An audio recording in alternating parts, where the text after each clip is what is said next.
Today we're doing a walkthrough video on the Splash 2. This boat's always been a cornerstone and a really important model to the brand. So we remade it without many changes. We just improved things like mold finish, distribution of material, and also we're able to cut the weight. So I think it'll be very similar to the product that you guys have always liked, but just slightly improved. I'll walk you through about a stern, and then we'll talk about the whole design as well. So first off, bulbous nose. I think that's really important when you're doing a tandem.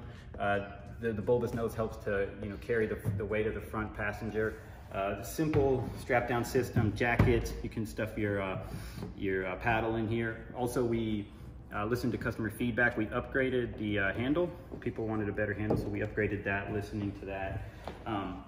Again, this boat's meant to be very robust, very durable. So instead of doing foot peg systems that can eventually fail, we did the molded in foot system.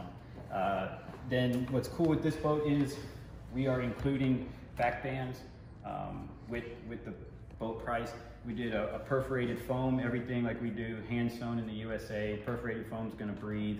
And then there's cool little features throughout. You got 3 cup holders, 1, 2, and 3 throughout the boat. And again, trying to get the most out of a product, the versatility is really important in this boat. So this is what's in the industry known as a 2+1. So it can be a tandem, 2 people can take out, or an individual can move to the center seat location and paddle it as a single. Also, 1 adult can take 2 children, or a small family can go out. So that versatility of this boat really adds a lot of value to it. Also, other features you see throughout, you have paddle strap holders, so you can strap down your paddles. And then also, we're about affordability and customization. So we kept this boat a little bit cleaner, no entry points, so there's no water entries to the hull, but we created nice surfaces for mounting deck plates if you want to do internal storage. So we have a nice area for doing a 5-inch deck plate here, and then also in this bulbous nose, you can certainly add storage in there as well. Coming to the back of the boat, we just do a really simple strap down system and a rear tank well. You can do dry bag, whatever you might want to put in there. Again, upgraded handle. And then also, we try to keep this boat simple. We want high quality, and we also want to improve our system. So we did a threaded drain plug that we think is going to do better over time as far as watertight.